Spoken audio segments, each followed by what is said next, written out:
Hey, so when did you first vote? Do you remember your first election that you voted in? Were you 18, 25, 75? Have you ever voted? Hey, so today I get to talk to Lisa Fontana. She's an average American who kept a deep, dark secret. She didn't cast her first vote for anything until she turned, get this, 35 years old. She tried to buy a book to teach her about politics or government so she can vote with confidence. The bookstore shelves sadly were lined with negativity, and all of them played the blame game. You're not right, you're wrong, all that. So instead, she decided to research it herself and put the pieces together on her own and then figured it out. So she's got an unwavering dedication to judgment-free, balanced information and a lot of fun and wit. And she is the author of the book, Me, the People, which is super fun. And I'm super excited to talk to her about politics. What's up, Lisa? Hey, hi. How you doing today, Phil? Thanks for having me. Yeah, my pleasure. My pleasure. Thanks for being here. So, hey, I got to ask, right, 35. So why at 35 did you think it was important to vote? It's not that I ever didn't think it was important. It's that when you go through education system for 12 years and no one ever teaches you like civics or that it exists or that it's important, you graduate not even knowing it's a thing you're supposed to be involved in. And at 35, somebody got elected that I didn't like because of it was President George Bush, and it's not a Republican or Democrat thing. I didn't like. I knew people in Hurricane Katrina, and I thought I did a bad job. And I said, geez, they shouldn't have revoted it. He didn't deserve a second term. And throughout that 12-hour day, I realized, oh, you didn't vote. You're a non-voter. Maybe people like you should. You just kind of tumbled into this reality that I was actually not part of democracy, and I realized I would like to fix that. Wow. That's cool.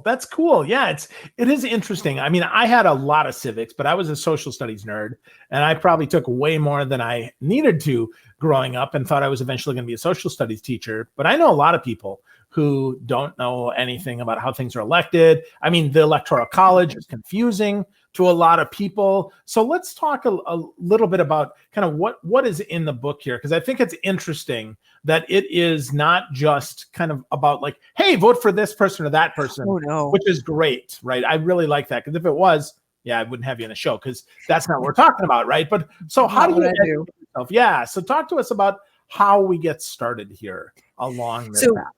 The reason I wrote the book is because after I taught myself so I could go vote, other people started confessing to me quietly that they didn't vote. I was embarrassed for so long, but once I figured it out, I just started being a little bit more open. And then people would quietly confess this to me. And so I started sharing my notes, which used to be just like a binder, was just a binder of information. And I shared it with people. And then over time, I realized, oh, if the book isn't on the shelf for you to buy, probably you were meant to write it. And so I put together all the pieces I thought that anyone like me would need to just feel confident. Because so often people use words we've never heard of, democracy, even civics, citizenship, community. It's so overwhelming because the people who know this stuff don't understand why regular people didn't get to that same place. And so the shaming, the blaming, and quite frankly, the condescension that comes with it has people like me hiding. And if I wanted people not to feel like they had to hide, then I had to be a bit more honest with them. And so I put together this book, which is really small, short, fast reading. We cover topics like how to register to vote, how to avoid the pitfalls of the polling place, and then my favorite, how to have a political conversation or stop one without bloodshed. Because if you've never done this before, you need a basic history structure. You need a basic understanding of how the three branches work. And then you need to feel confident walking into a polling place.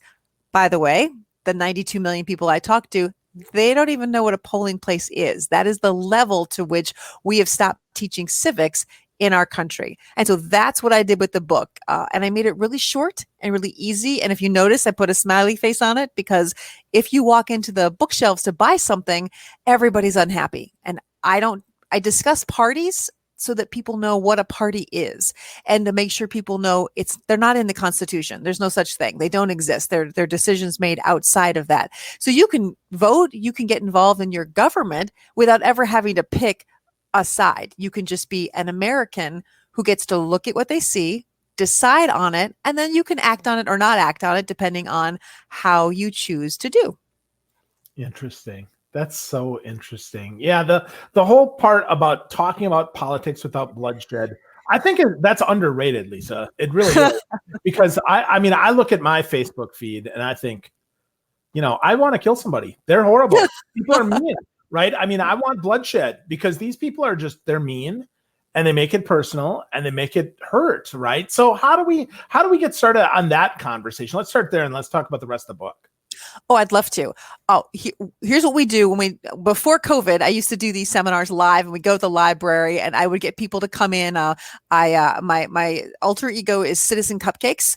And the reason I created her is because this is such a difficult topic for people who either abhor politics or feel like they were never taught enough. Either way, nobody wants to walk in that room to learn more about what you've got. So I created a character, cupcakes on my head, nothing but fun. We give away stressy, squishy balls, and I give people cupcakes to have that very conversation, that whole section.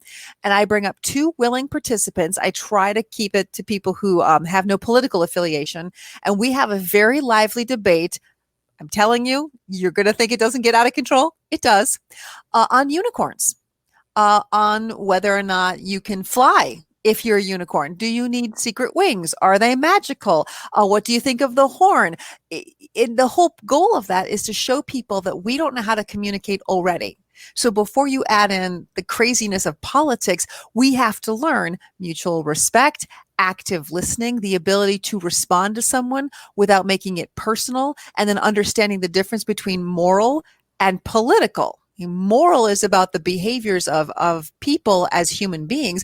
Political is how you feel and how you vote regarding the art and science of government.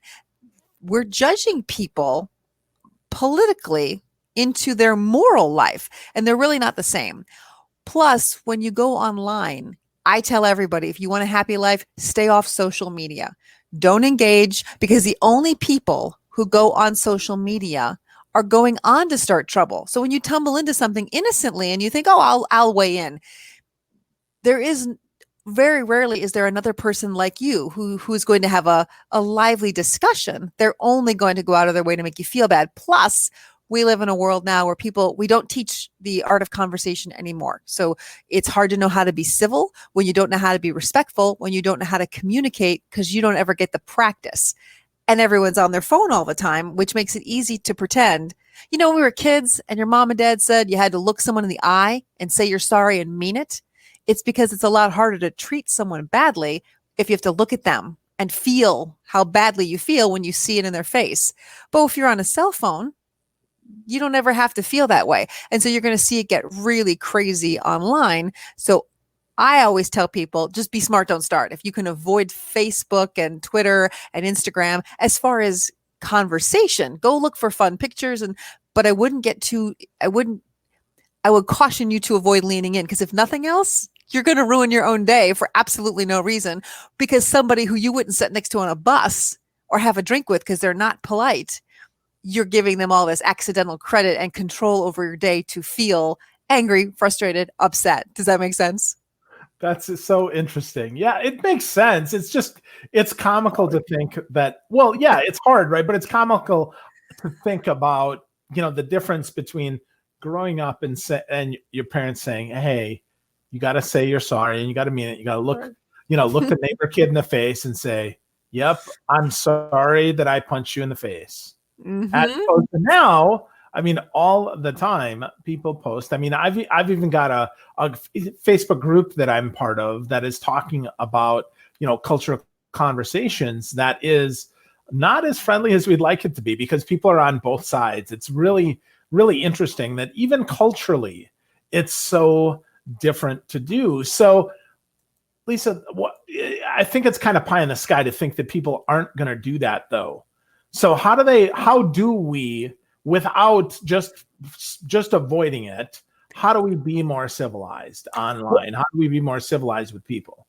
If you're going to be online, the first thing I just will caution you is, if you're already listening to this to learn how you can be better online, know that you're the only person that's going to be in that online conversation who is being more civilized. So you have to just get comfortable. I spend a lot of my time when I post, my work is to joyously welcome people to their country.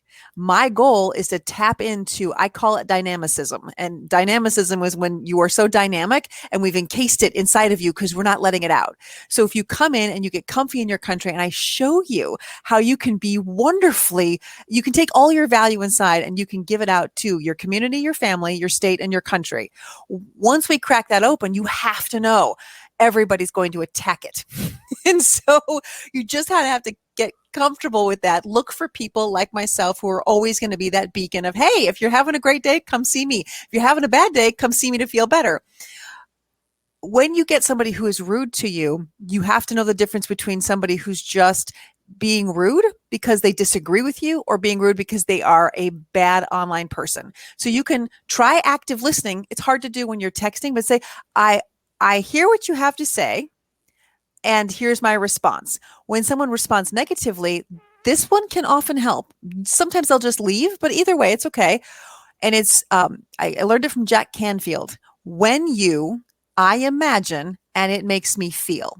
When you say, all Democrats are horrible, all Republicans belong in hell, I imagine you think that of someone like me who is a normal average person just trying to live her life. And it makes me feel like, and then explain how you feel.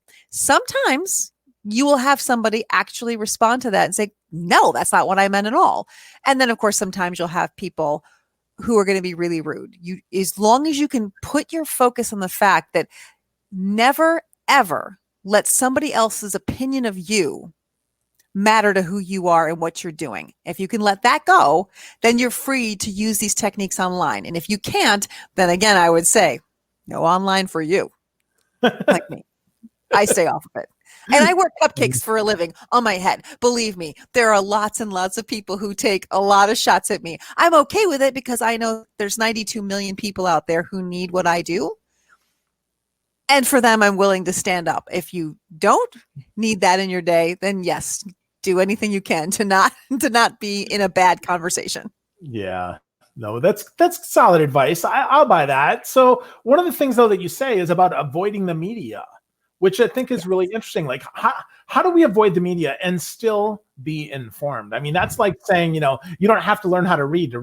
That Yes. to me. So tell me about this. You're still getting involved in the media. The difference is when you watch television, particularly, well, I think it's everyone at this point.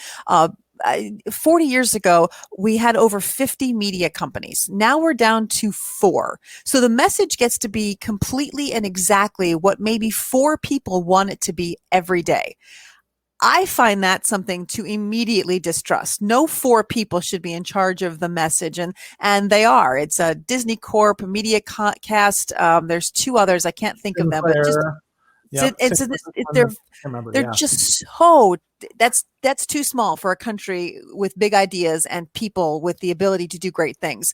So of course, I'm not saying that you have to not listen to the media, but what we discuss in the welcome parties we do online and also even more so in the book is the ability to understand how to look at the media. I think a lot of us assume that if we read it in a book or we read it online or Facebook told me that we're just supposed to assume that it's true. And that is where we stop. So I have this fun portion in the videos where we talk about the supervillain, they say. And it's they say the water in Flint, Michigan is safe to drink. They say that the murder rate is the highest it's been in 40 years. The way to start combating that, instead of just assuming that whatever you've been told is real, you get to come back and say, now, who is they? Who did that study? Who was that reporter? Where did they get those facts and figures? Do I trust the people who gave those facts and figures? Start to ask those questions so that the amount of times that there are retractions or corrections that are put out, that's almost daily. So if you listened to something yesterday and they've corrected it the next day, you're living through a day where you thought what was incorrect is correct. So we talk about different ways to avoid just blindly sharing that information with others, to avoid having to just accept that info. And then I show you where to go. I recommend everybody, and it's hard. We're all busy. I mean, busy. It's been a rough, rough couple of years for everyone. When you want to learn something, you really need to read the article. if you've watched general TV, they'll always say, oh, in the New York Times today, in the Washington Post, it was reported. They take a gigantic 6-page article and they dwindle it down to a 1-minute segment. You only get about 25% of the story if you're watching TV. So can you imagine something's going on in your family, or you're getting family gossip, or something's happened to a friend and you only get 25% of the story? Now make a decision. Who's going to do that? So just giving yourself the ability to look and say, I can see this. So I always say that I do it with political parties as well. If there is a building on fire and it sits in the middle of 2 counties, and from one county comes one police chief or fire chief, and from the other comes the other fire chief. Now, they might disagree on how to put out that fire. But when they disagree on whether or not the fire is burning, that's when we have to start applying our own logic and being able to say, hang on, what you're telling me and what I'm understanding based on what I see are not the same, and giving you the freedom to know you're smart and you can trust you. It'd be nice if we could trust everyone else. We could just trust that things would go right for us. We could just trust it's always handled. But I think we all know by now that it's best if we go ahead and just man our lives, I know, a full 100%. That's beautiful. No, I agree. I think that's really important. And we have to equip ourselves to look at different things. So have you ever, this is not in your book or anything, but I'm curious, have you ever seen the Ground News app? Have you ever heard of it? I'm not sure I've heard of it. A Ground News app?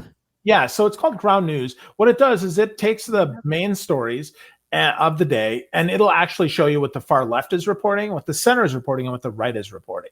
And it's a good way that I've found. My friend Shelley Kramer introduced me to it, and it allows me to see the different stories as they are, so that I can make a more informed decision. So I can see which way they lean. And I found that this has been really helpful as I'm trying to equip myself, to your point about doing the research myself and trusting myself. I find that instead of reading just one story or 2 stories, often I can read 3, 4, or 5 stories about the big things. And it's a lot more helpful, because that way, to your point, I don't feel as swayed. I am able to trust myself more. And instead of having to, avoid the media, which I know that's not what you're really suggesting here, but it allows me to really lean in and see, what is really happening here? Is the building really burning? Yes. Or is there a building in another state that's burning? Is this stock footage from 2008 and not from today that helps me with that? So I think that's one way that I do it. And I find that that's really helpful, but I really like your insight there. Yeah. Dave just posted, Ground News app. Yep. So absolutely. Excellent. Yeah. There's a new network opening of WGN News. I'm from Chicago, so they are world's greatest news from back in the day. They've started a network, and it begins on, I want to say, September 1st or 3rd. And what they do there, they're admitting this is their attempt to report unbiased news. So they have a panel of 11 people whose job it will be to scan the copy and make sure that what's being presented is as close. There's no way to be unbiased. If you're alive and a human being, you're going to be biased. It's just as unbiased as you can be. That is their focus. So I'm curious to see if it's going to cause any issues regarding once you can start comparing on the same night that you could see the same story on WGN versus the same story on Fox versus the same story on CNN. I'm curious to see just with the same information, how we all see things. Yeah, I am too. Absolutely. Absolutely. So let's talk a little bit more here about process, because I think it's important that we talk about that. If people are thinking, hey, I haven't voted, or, I'm really not sure. Maybe I just go vote straight party ticket because that's what my parents said to do, or because that's what my spouse has said to do. So one of the things in your book in chapter 8 is all about the election process. So talk to us about that and why understanding that is so darn important. Well, for me, it was important. I just found it freeing. The idea that my mom voted a certain way and my dad voted a certain way, and then you just grow up in a culture where that's just what you do. Not being able to question. I think that's one of the most dangerous things that we've created, is a culture where if you're a Republican, you cannot listen to anything that a Democrat says. And if you are a Democrat, you literally are supposed to have some kind of hatred for a Republican. And if you're a kid, if you've ever seen the book or read it with your parents, it's called this All the Sneetches on the Beaches. It's a terrific Dr. Seuss book, and the whole point of it was to make fun of how we all make these decisions. That certain Sneetches, they had stars on their tummies, and certain didn't. And in order to fit in, some of them changed, and then some of them changed back, and then by the end, no one knew who anybody was, and they got forced to actually just start listening to each other. So a good idea is a good idea, whether it came out of the head of someone who is a known Democrat or a known Republican or a Tea Party, Green Party, independent. So giving yourself that freedom to say, I can absolutely think I'm a conservative or I am more liberal. But when it comes to looking at who's running, I can look and decide if I think that person is the right person for the job. In this case, we're electing a president. We elect dozens and dozens and dozens of people every single year because we have local community, we have state elections, and then we have these giant federal elections. So there's always someone to be taking a close look at. And when you straight ticket vote, which of course you're free to do, that's your decision. But if you're thinking about maybe changing how you vote, and you're thinking if you've never voted before or you haven't voted in a while, if you want to come on back, I have found a lot of great fun in taking the control. As we live in a democracy, which is a government of, by, and for the people. Many other countries don't live the way we do, which is extraordinarily free and able to kind of control our own country based on what we choose to do. And part of choosing is voting. So taking that opportunity to compare and contrast candidates, which I think most people do a terrible job of showing us where to go and what to do. And we don't. I show you some places to go, and I walk you through how to get a sample ballot, all because I want you to have that freedom to say, I'm going to vote for a Democrat over here because I like Jerry. I'm going to vote for a Republican over there because I think Sue has some pretty good ideas. I believe it gives you freedom, understanding that process where you no longer have to be swayed. Last night I watched the conventions. And the first thing I said to myself when Joe Biden, former Vice President Joe Biden spoke, oh, that tie, who tied it for him? It doesn't have the right dimple. It's supposed to have the dimple. These are not reasons to judge someone. Not liking their hair. It's like a swimsuit competition. These are not reasons to think someone's good or not good. But we are all easily swayed the less we understand the process. And so feeling like when you know what it means to vote, what a primary is, what a midterm election is, what a general election is, when you know what that means, when you get a feel for what electoral votes are, it's complicated. But to just understand within your state that every state has so many electoral ballots or so many electoral votes, it's freeing to start to get the gist of how it functions so you know how your vote counts. And then I find that there's a lot of freedom and control in making sure that I vote for who I want to vote for. When you look at a giant list of circuit court judges, 15 judges are running, well, hopefully you've never had a reason to know if they're a good judge or not, right? Because you've never had to go to court. But if you want to vote for them, being forced to vote in some kind of straight ticket, I find very restrictive. And I find it more freeing to feel like, oh, I get this now. I understand why they say that or why they're doing that or why they're trying to confuse me over here. You start to feel comfortable seeing a commercial and going, ooh, wait a minute. Lisa Ann taught me how to dissect a commercial. Now I can see it. Now I can look into it. And now I can make my own decision. I find it very freeing rather than kind of standing back in the shadows. I find that very oppressive. Does that make sense? Totally makes sense. Totally makes sense. Makes a lot of sense. So lots of education there, lots of things to learn, lots of things we could learn. But now let's fast forward to November. Election day is here. So that's one of the most important chapters in your book, I find. Election day is here. So now what, Lisa? Wrap this up for us. Now what do we do that election day is here? Excellent. So I'm going to back you up about 4 weeks from Election Day and say that November 3rd is the last day to vote. So that's the date in the Constitution, is the first Tuesday of the month. We go in and vote. But on Election Day, we have doctors and nurses who have to go to the office, and we have people who have to pump our gas, and people who have to be out policing, and people who are poll workers. We have to have normal life going on. It's not a national holiday. And even if it were, how many of us still need to get our local shot at Starbucks? who's serving that to you? Someone who's not going to be able to vote that day. So there is, separate of that day voting, there is early voting, which is where you are, depending on your state, they have polling places open certain times of the day during every week, and they start however many weeks before the election. And I'm going to show you where to go to get that info. So you can early vote. And also there's less people. I'm suggesting early voting because I want everyone to be safe. We had a COVID death in our family, and I would do anything in my power to help you avoid that tragedy.